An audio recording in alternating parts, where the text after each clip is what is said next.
नमस्ते दोस्तों, स्वागत है आपका गीता इन 18 डेज़ के 17 दिन में। आज हम समझेंगे श्रद्धा त्रय विभाग योग, एक ऐसी अध्याय जो हमें बताता है श्रद्धा के 3 प्रकारों के बारे में। श्रद्धा यानी विश्वास हर व्यक्ति में होता है, पर उनकी प्रकृति अलग होती है और ये प्रकृति तय करती है हमारा कर्म, भक्ति और जीवन का मार्ग। भगवान कहते हैं, त्रिविधा भवति श्रद्धा देहिनम सा बाबा यानी श्रद्धा 3 प्रकार की होती है। सात्विक श्रद्धा भगवान और सत्य में विश्वास, निष्काम सेवा और भक्ति, त्याग और प्रेम से भरा हुआ कर्म।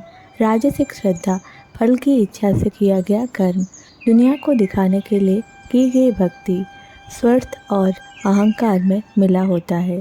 तामसिक श्रद्धा अविश्वास, तन मन से समझी हुई क्रिया, अज्ञान और अहितकारी विचार, क्रोध, द्वेष या अहंकार से प्रभावित। भगवान कृष्ण यहाँ तक कहते हैं कि यज्ञ, तप और दान भी 3 प्रकार के होते हैं। सात्विक भोजन साफ, सात्विक और शरीर को पोषण देने वाला। राजसिक भोजन बहुत तीखा, खट्टा, मिर्ची मसाले भरा।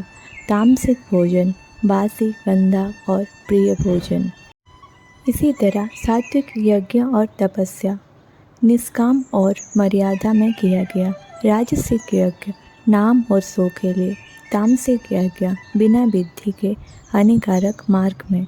भगवान कहते हैं, ओम तत् सत। ये 3 शब्द ब्राह्मण का प्रतीक है।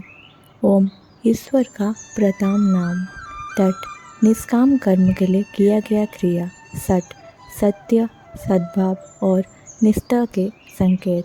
इन 3 साथ किया गया कर्म पवित्र और भक्ति से भरा होता है। ये अध्याय हमें सिखाता है, अपनी श्रद्धा को पहचानो। क्या हम सात्विक भक्ति कर सकते हैं या केवल दिखावा है? क्या हमारे धन और कर्म निष्काम है या स्वार्थ से भरा? ये एक सेल्फ ऑडिट है, जहाँ अपने कर्मों, विचारों और विश्वास का मूल्यांकन होता है।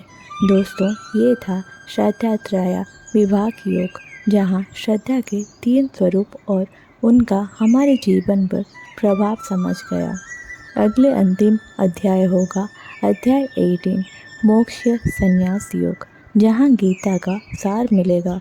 वीडियो पसंद आया तो लाइक, कमेंट और सब्सक्राइब करना ना भूलें और कमेंट में लिखिए आपकी श्रद्धा कौन सी प्रकार की है। जय श्री कृष्ण। नमस्ते।